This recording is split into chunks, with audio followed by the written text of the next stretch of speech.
Nós queremos agora convidar o Dr. Luciano Barreto, presidente da Associação dos Empresários Sergipanos das Obras Públicas e Privadas, para esta palestra.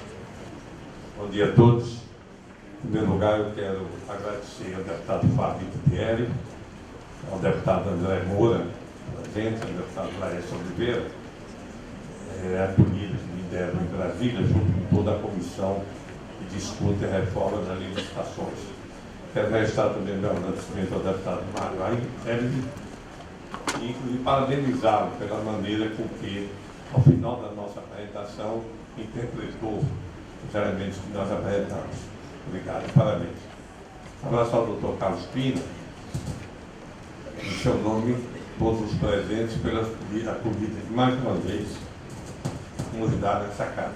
Eu quero, de saída, prevenir, corrigindo o nosso apresentador, que eu não sou palestrante, eu vim apenas aqui trazer um pouco do sentimento do engenheiro civil, há 50 anos, vivenciando o dia a dia das obras, públicas ou privadas. E, a partir dessa experiência, foi fundada há 7 anos atrás a Associação Sergipana de Empresários de Obras Públicas e Privadas. Essa associação congrega 50 pequenos e médios empresários. Eu tenho certeza que, ao me verem, vocês podem estar pensando no contraste que eu falar aqui em pequenos e médios empresários. Eu estou falando que essa classificação é em relação ao ambiente nacional. Então, nós lá costumamos dividir as empresas com as empresas da série A, que são essas grandes, as 20 maiores do país, as empresas pequenas, que chamamos da série B, e as empresas menores, que compõem a série D e C. Eu vou falar um pouco sobre a realidade que eu conheço, que é a realidade das séries B, C e D, e que atua principalmente no estado de Sergipe, por que não dizer também aqui na região Nordeste. Eu vou começar lendo um documento que nós resgatamos do Instituto de Engenharia do Brasil, que diz o seguinte: existem certas obras nos últimos anos cujas terminações não foram realizadas e nunca serão. E isto ocorre pela confusão que causam as frequentes reduções de preços que estão sendo exigidos em suas obras. É certo que todos esses rompimentos de contratos, descumprimentos de palavra e aditivos servem somente para atrair, como empreiteiros, todos os miseráveis que não sabem onde tem a cabeça, os trapaceiros e os ignorantes, e afastar os que têm o que perder e que são capazes de conduzir uma empresa. Digo ainda mais, eles retardam e encarecem consideravelmente as obras, cuja qualidade é a pior possível, pois os descontos e as pechinchas tão procurados são imaginários. O empreiteiro em prejuízo se assemelha a um homem que se afoga. Ele se agarra em tudo que pode.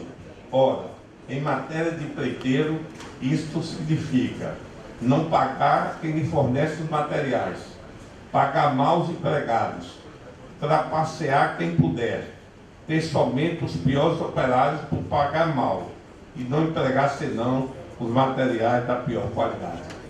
E sem razão questionar tudo e ao fim gritar misericórdia de uns e outros. Tens aí o bastante para ver os inconvenientes desta conduta. Abandone-a, então, e estabeleça a boa-fé. Dê às obras o preço justo e não recurse uma remuneração honesta ao empreiteiro que cumprirá o seu dever. Essa será sempre o melhor negócio que poderá fazer. Esse documento foi enviado há 400 anos atrás pelo engenheiro Sebastião Vauban, que era o responsável para fazer as obras do rei Luís XV na França, há 400 anos atrás. Eu tenho a impressão que quem conhece um pouco de obra pública, ou que acompanha a execução delas nos seus municípios, ou possivelmente aqui na capital, certamente vão pensar que eu estava lendo, pensaram que eu estava lendo um documento atual, porque essa é a realidade da construção civil da obras públicas do Brasil. Nós vivemos a realidade exatamente igual que a França viveu há 400 anos atrás. E pioramos muito nos últimos 20 anos. E tem um pouco a ver com a lei de licitações. Então a ZEOF lançou uma campanha e nós tivemos a oportunidade, mais uma vez eu agradeço ao Tribunal de Contas, pessoas, doutor Carlos Pires, doutor Carlos Alberto, doutor Bandeira, os funcionários aqui presentes, os colaboradores, fizemos 2 seminários. E todas as duas contamos com a vossa presença do ministro Benjamin Zimmer, do Tribunal de Contas da União. E qual é o nosso slogan, qual é a nossa meta?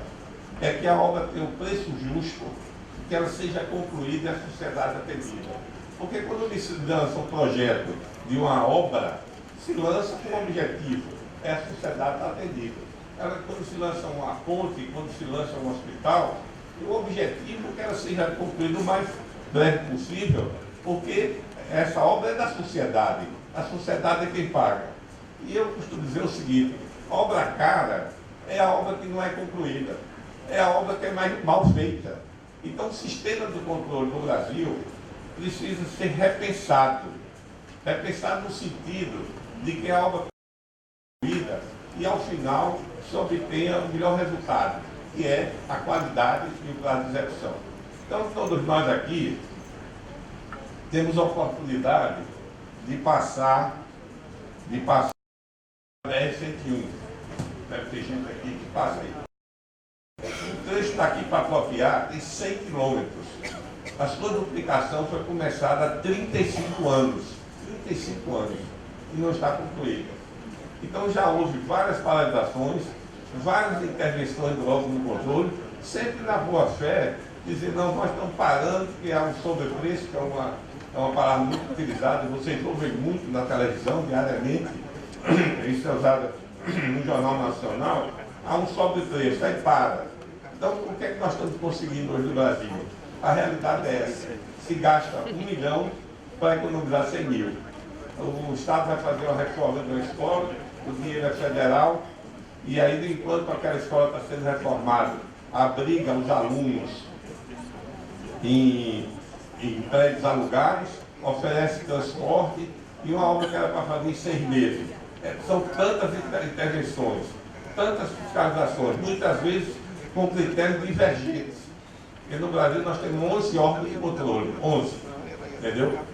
Então esses órgãos de controle nem sempre são uniformes nas suas fiscalizações. O resultado, uma escola daquela poderia tranquilamente ser reformada em 4 meses, ela leva 2 anos, 3 anos. Então qual o custo que esse empreendimento fica ao final com tantos valores que são acrescidos? Então eu costumo dizer que no Brasil você gasta 1 milhão para economizar 100 mil. Você chega a uma fiscalização e diz, isso aqui tem um sobrepreço, vamos cortar isso, vamos cortar aquilo. No fim, se gasta 1 milhão. Então, esse é um problema que torna necessário, imprescindível, urgente, uma reforma na lei de licitações e uma revisão na forma de atuar dos órgãos de controle. Porque o órgão de controle devia ter como princípio principal, princípio primordial, inicial, se unir a contratado e contratante, sem abrir mão do seu poder de fiscalização, para que o objeto fosse. Esse é que é o objetivo. O objetivo é a obra concluída e que tenha qualidade. Porque cada um de nós, os senhores estão aqui, quando vai comprar um bem, um imóvel, você tem que olhar primeiro o seguinte, qual é a qualidade desse imóvel?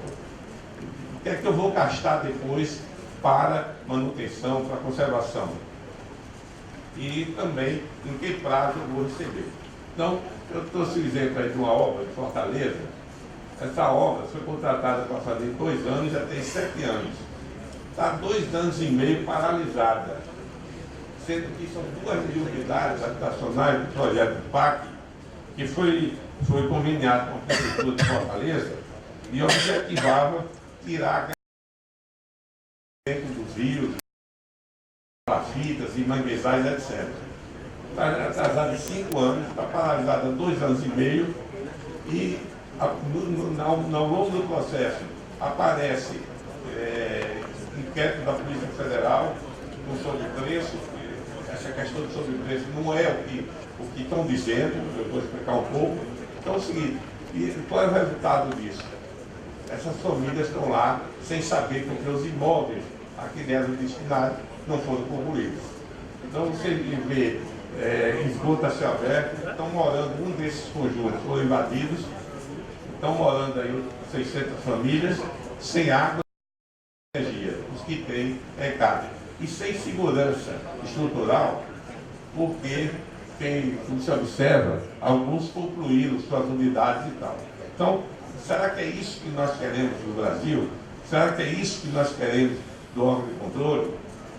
Normalmente, eu falei aqui, quando se fala em sobre preço, na nossa visão, é uma análise totalmente equivocada da parte dos órgãos de controle, porque é o seguinte, o que interessa é analisar qual é o valor total daquela obra. Se aquilo está caro, se está justo, se não está. Não item por item. O fato de que existe hoje nós trabalhamos na construção civil com então tem dois setores no Brasil que são pelo governo federal. São esses setores são da saúde e da construção civil.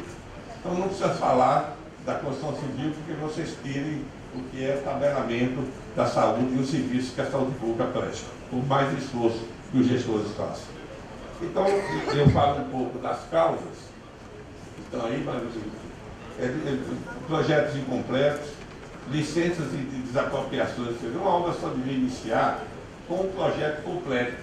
Quando uma empresa incorporadora vai fazer um empreendimento, ele, 2, 3 anos antes, ele prepara o projeto executivo completo, totalmente elaborado, faz todos os orçamentos, faz seu estudo de viabilidade, vai obter financiamentos no banco, lança no mercado e algumas empresas, infelizmente não todas, prometem um prazo e cumprem.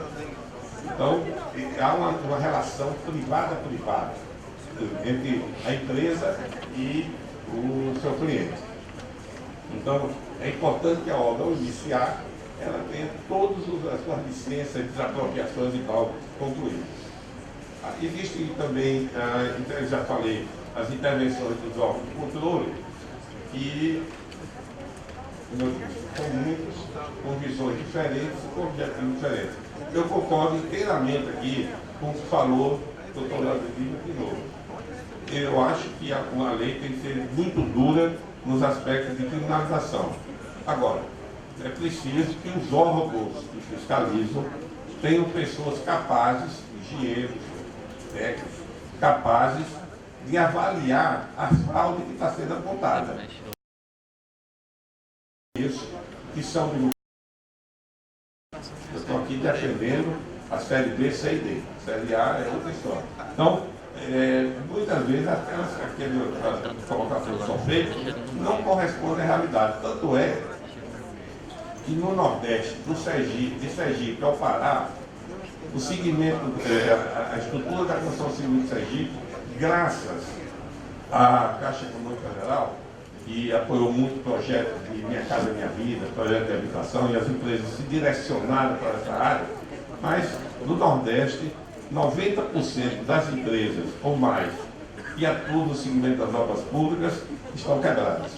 Nos outros 10%, os 10% restantes, estão cada vez mais se afastando de obras públicas com recursos federais. Por isso que nós defendemos que todos os recursos federais repassados para estados e municípios passem ao controle dos órgãos estaduais de controle. Não tem cabimento uma prefeitura assinar um convênio de R$500 mil de uma emenda de um deputado federal e essa emenda, a aplicação desse recurso seja acompanhada pelo TCU, pela CGU e pelos demais órgãos de controle, já que nós temos aqui, temos nos estados, os tribunais de contas. E aos órgãos federais de controle ficariam reservados os grandes investimentos do governo federal. Talvez com isso eles melhorariam muito o controle das grandes obras, dos grandes investimentos e deixaria aqui no Estado, porque você tem mais possibilidade, é mais fácil o diálogo, o acompanhamento das normas estaduais. Então, alguns problemas nós apresentamos aí, e vamos entrar num fato mais importante, que é a questão das licitações. E as causas são conhecidas por todos, mas eu vou falar um pouco sobre que sugestões a nossa associação tem para a reforma da licitação. Então, que nós apresentamos em Brasília. Em primeiro lugar, atualizar os valores de carta convite, tomada de preços e concorrências. Esses valores estão sempre em atualização desde 1998, quando foram introduzidos pela Lei 9648 de 98. Nós sugerimos que esses valores sejam corrigidos pelo INCC, desde aquela data até hoje. O INCC é o Índice Nacional do Custo da Construção. Em segundo lugar, licitar com projetos executivos completos, aprovados pelos órgãos competentes, com especificações técnicas, memorial descritivo, detalhes de todas as disciplinas concluídas e aprovadas, licenças concluídas e aprovadas, para concorrências, e somente projeto básico para os cartas convites e tomada de preço. Por exemplo, essa carta convite tem como limite 565 mil. A tomada de preço de 565 mil são as nossas sugestões, porque os valores atuais estão muito defasados. Licenças de desapropriações completas e efetivadas. Limitar exigências técnicas a 30% dos 3 principais itens da obra. O que se observa, o Sergipe, eu costumo falar, onde eu participo de debates, de apresentações, o Sergipe tem se constituído uma exceção dentro dos estados que eu conheço. Mas, fora de Sergipe, a Lei 866, que através de exigências técnicas, que não há limitações, você dirige a obra para quem você quer. Então, é a primeira fraude, que é direcionamento de obra. E só se resolverá com mudança na lei de licitações. Para isso que nós estamos sugerindo. Limitar a exigência técnica a 30% dos 3 principais itens. Como nós concorremos no Nordeste e em alguns estados do Sudoeste, o que é que acontece? A pessoa vai fazer um prédio e bota lá no edital. E a empresa tenha feito um elevador, tenha colocado um elevador com velocidade tal, para que você consiga menos. Só que a empresa não fabrica elevador. Todas as empresas que estão ali concorrendo vão comprar aquele elevador das mesmas empresas. Então nós defendemos que as exigências sejam limitadas a 30% dos 3 principais itens dos serviços que são efetuados pela construção civil. Os demais são itens contratados. Enfim, todas as empresas buscam aquele mesmo contratante. Valorizar a parte financeira das empresas, exigindo nas concorrências patrimônio líquido em 30%, atualmente é 10%. Garantia de participação na licitação 10% e calção de opção de 30% no valor da proposta, devendo haver simultaneidade. Apresentar também 2 atestados de capacidade financeira emitida por instituição bancária, indicando o limite de crédito no mínimo 10% do valor da proposta. Eu quero dizer o seguinte, lá nos Estados Unidos, é um exemplo, um país que serve de para qualquer um de nós, a garantia é de 100% do valor da proposta, dado por uma seguradora que é contratada pela construtora. Caso a empresa, de vista da obra, faça incompleta, ou a obra venha apresentar algum defeito, quem é acionado é a seguradora. Então, a seguradora só dá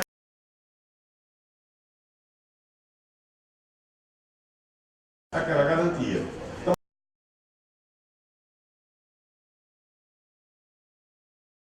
eu concordo com o presidente da Câmara, que nós temos centenas de empresas que apresentam preços irrisórios, como os órgãos fornecem a planilha de preços, a maioria das empresas, elas apenas apresentam um desconto em relação à planilha fornecida, sem estudar.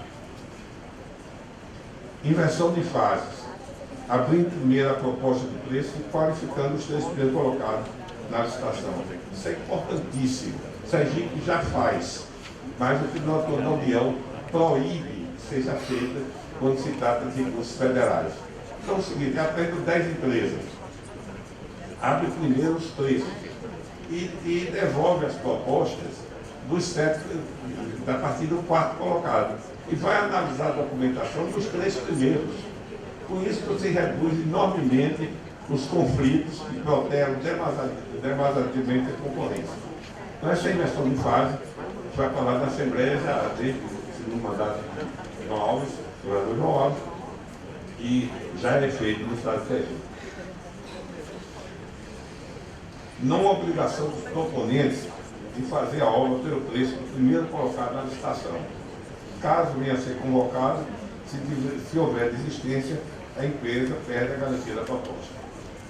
Então é o seguinte, é muito comum, e foi dito pelo presidente da Câmara, as empresas, muitas vezes, que não têm idoneidade, elas apresentam propostas com preços irreais. E aí, ou fazem algum tipo de jogo de planilha, ou eles desistem da obra. Então é preciso que o poder público tenha garantia, através de um seguro, de que a obra será concluída. E nós defendemos, nós concordamos inteiramente com o que o doutor Olívio colocou aqui. Tem de melhorar a parte criminal, agora tem de criminalizar os 2 lados. Ele fala diante da segurança jurídica. O poder público tem de contratar, tem de pagar, não pode transferir custos que não foram orçados para as empresas que elas não aguentam. E quem sofre é a qualidade da obra. Outra coisa muito importante é substituir o preço limite por preço de referência. Só sabe, me perdoem meus colegas aqui de órgão público, só sabe quanto custa uma obra quem faz obra. Quem vai para o canteiro, aqueles que estão no setor público e fazem obra, sabe quanto custa. Um pequeno exemplo, existe uma resolução do Ministério do Trabalho que tem 380 itens que uma empresa é obrigada a cumprir no canteiro de obras. 380. Desde a largura do banco que o trabalhador senta, a tampa do lixo não pode ficar aberta e vai por aí. Eu concordo inteiramente. Tudo aquilo que vier para melhorar a vida do trabalhador da construção, que já é difícil, tudo aquilo que vier para aumentar a segurança do trabalhador, totalmente favorável. Agora, é preciso que aquilo seja colocado no preço, senão desequilibra o contrato. Eu acho que vamos aumentar o salário do trabalhador, vamos. Coloque no preço, não tem problema nenhum. Então, isso aí é uma questão que o consultor é um mero montador, ele recebe materiais, serviços e mão de obra e transforma aqui numa obra pronta. Então, cada vez que aperta mais o consultor, quem sofre é a obra, ou porque não tem má qualidade, ou porque não tem prazo. Eu fui a semana passada com o Dr. Angela, em Maceió, e é um desastre. Mostra que o Brasil não tem gestão nenhuma de obras públicas nessa BR-101. Eu fiz o trecho Aracaju, Maceió, acho que é alguns trechos. Tem trecho quase pronto, trecho mais ou menos pronto, começado e abandonado, não começado, não tem um trecho de uma obra começada, pelo menos no Estado de Sergipe, aqui para apropriado, 35 anos que não tem um trecho concluído. Não tem um trecho concluído. Eu tive na semana passada, visitar um conjunto habitacional com o secretário da Caixa, em instância, e cheguei atrasado ao compromisso, por causa do engarrafamento na BR-101, aqui sul, já falando da BR-101, de um buraco lá, de uma obra que sequer foi inaugurada. E um dia desses os empresários foram lá comemorar 1 ano. E já deviam estar convidando para o segundo aniversário, que vai dar 2 anos, 3 anos, e vai ficar concluído. Então é o seguinte, será que esse modelo que está aí, que se fala tanto em criminalizar, em punir o empresário, e não sei bem, se está sendo bom para o Brasil? Saindo um pouco da construção civil, eu tenho amigos gestores, e me disse o seguinte, olha, se eu comprar uma caneta por R$1 e eu assinar meu nome e jogar no lixo, não me acontece nada. Se eu comprar uma caneta que eu passe 2 anos escrevendo, eu respondo ao inquérito no processo de improbidade. Será que esse é o modelo que o Brasil precisa? Será que nós temos de partir do princípio de que todo mundo é desonesto, que é o que está acontecendo hoje? Então é o seguinte, eu costumo dizer, isso aqui do seminário com o ministro Lima, Eu faço obras públicas em Sergipe há 50 anos, a nossa empresa tem 47. Eu convivi com centenas de engenheiros, não convivi com um engenheiro desonesto, não convivi, não conheço nenhum que tenha enriquecido, roubando ou facilitando para receber benéfico, não conheço nenhum. Então, falando com muita sinceridade, e diria se eu tivesse conhecido. Mas, por outro lado, a maioria deles responde processos trabalhosos, caros, e estão custando muito dinheiro, que eles não têm para pagar, para se defender, de coisas que foram mal interpretadas. E a consequência está aí. O gestor público, isso estou falando muito dos recursos federais, o gestor público punido por processo e a obra inconclusa. Então é o seguinte, nós começamos uma pesquisa no estado de Sergipe.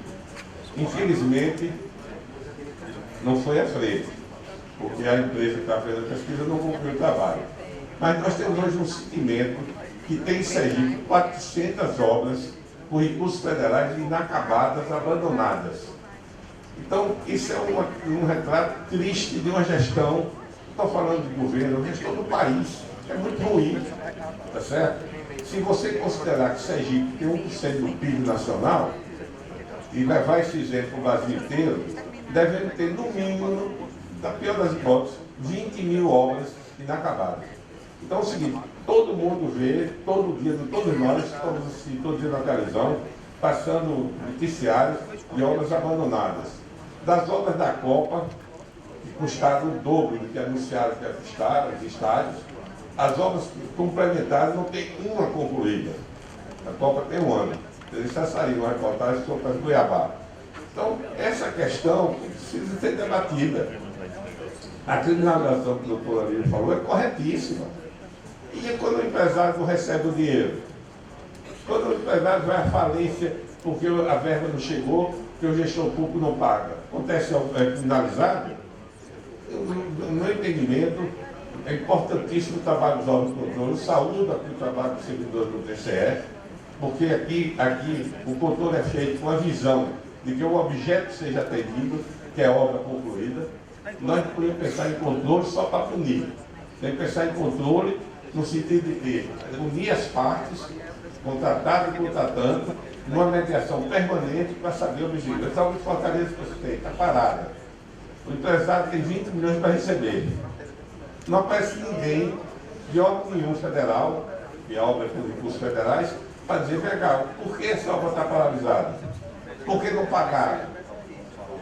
Mas, no entanto, se abre um inquérito para apurar um sobrepreço de 300 mil reais, que a empresa não recebeu, mas ninguém pergunta se os 20 milhões que ele tem para receber, se por que não recebeu e se alguém vai ser punido. Então, essa questão é que nós precisamos desmistificar, e a imprensa pode ajudar muito nisso. Porque o que é que acontece hoje? Você tem uma tabela, acho que todos já ouviram falar, do SINAP, quem lida na área sabe, tabela de preço. Esse SINAP foi criado e desenvolvido pela Caixa Econômica Federal para ajudar os engenheiros da Caixa a avaliar os imóveis para financiamento. Então, ele passou a ser usado pelos órgãos de controle federais de todo o Brasil, e é obrigatório.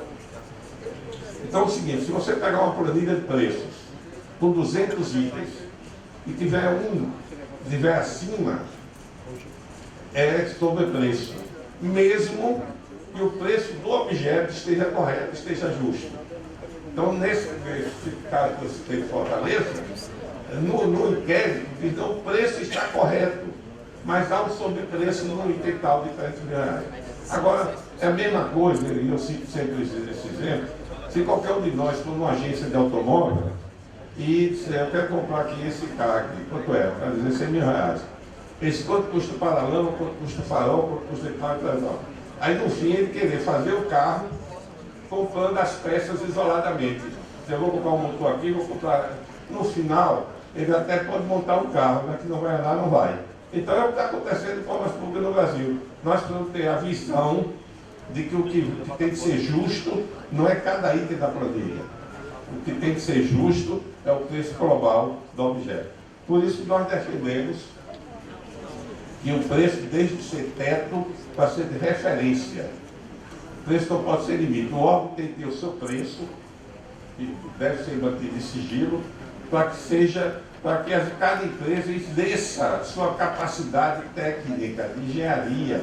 No Brasil hoje, você pega uma planilha que é fornecida pelo órgão, ou pelo projetista, pelo autor do projeto, coloca preços com cuidado para não ultrapassar o preço do SINAP e no fim chega ao preço final, que geralmente conduz a obra à inviabilidade.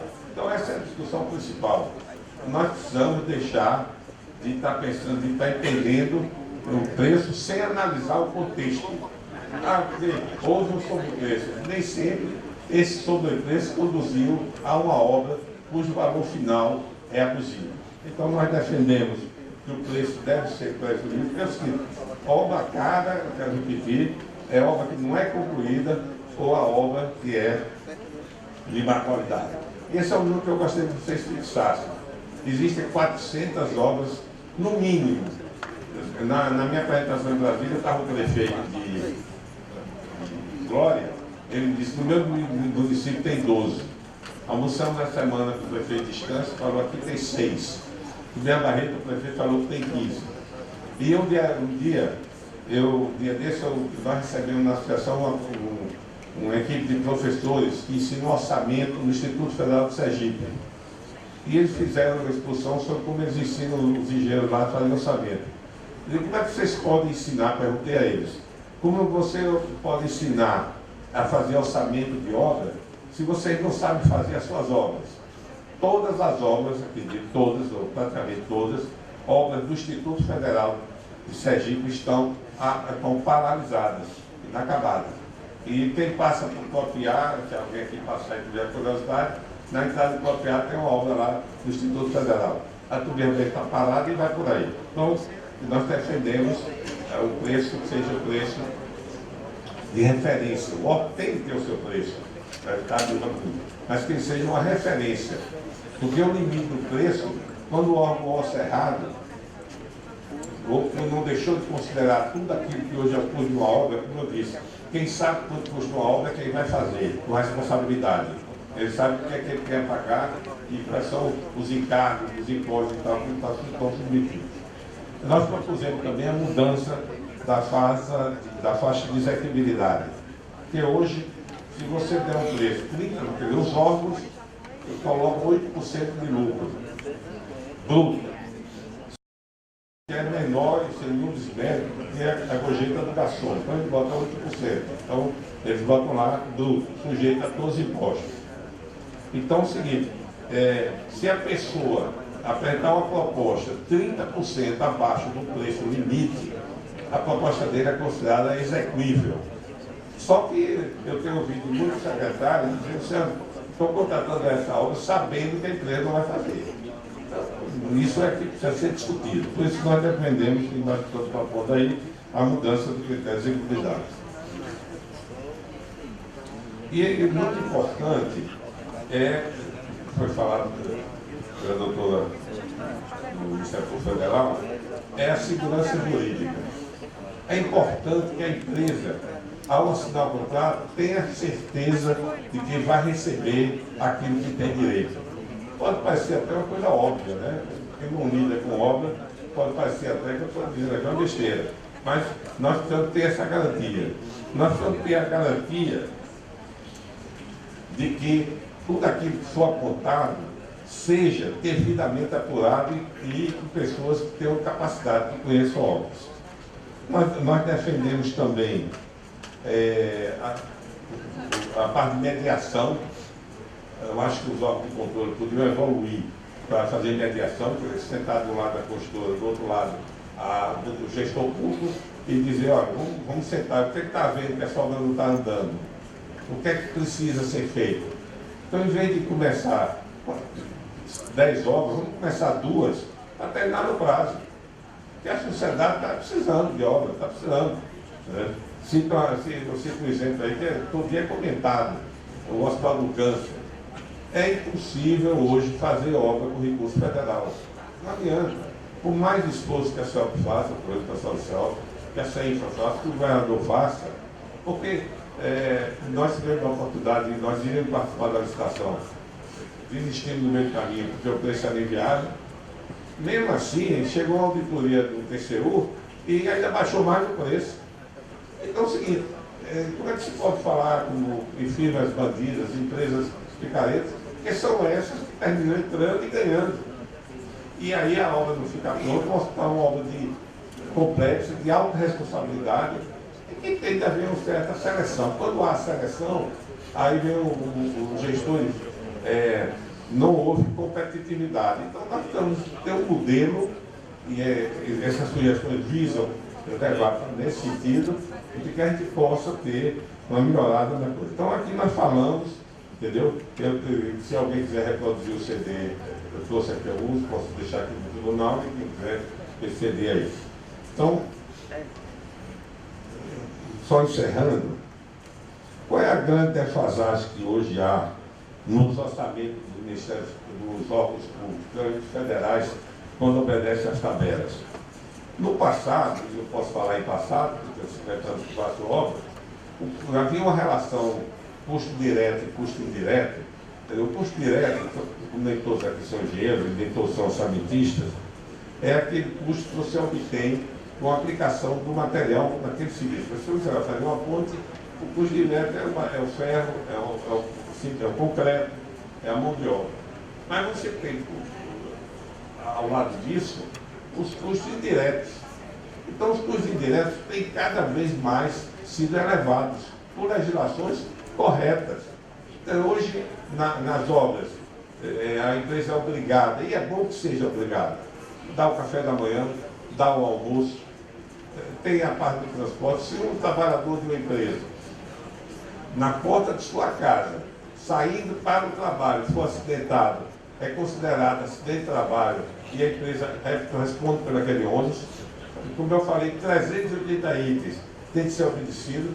Então, na hora que você coloca isso no custo indireto, nós chamamos de custo fixo, essa relação é muito maior do que no passado. No passado, você tinha 80% de custo direto, 10% indireto e mais ou menos 10% de lucro. Hoje, metade de uma obra são os custos diretos. Então, de 30% a 40% são os custos indiretos. Então, é preciso que os órgãos que orçam e limitam o preço, daí a importância do preço do órgão ser uma mera referência, porque só sabe quanto custa esses valores indiretos quem vai fazer a obra.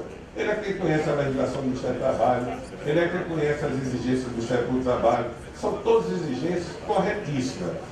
E o trabalhador tem que ter o café da manhã, concordo, damos, almoço, vale transporte, tudo isso tem que ter. Agora, quem tem que pagar é a obra. Porque na hora que a obra não paga, ela não é concluída. Então, eu acho que a maior importância esse debate, toda a discussão, eu procurei encurtar muito, eu sei que tem outros palestrantes, mas eu me encontro à discussão e se alguém quiser dar alguma contribuição, pode se dirigir à ZEOP, que é a nossa associação, e nós receberemos com o maior prazer, entendeu? Todas as sugestões e visa enriquecer. Nosso objetivo é um só: preço justo, obra concluída, sociedade atendida. Nós não podemos mais conviver com esse universo de obra paralisada no Estado e no Brasil. Então, muito obrigado a todos.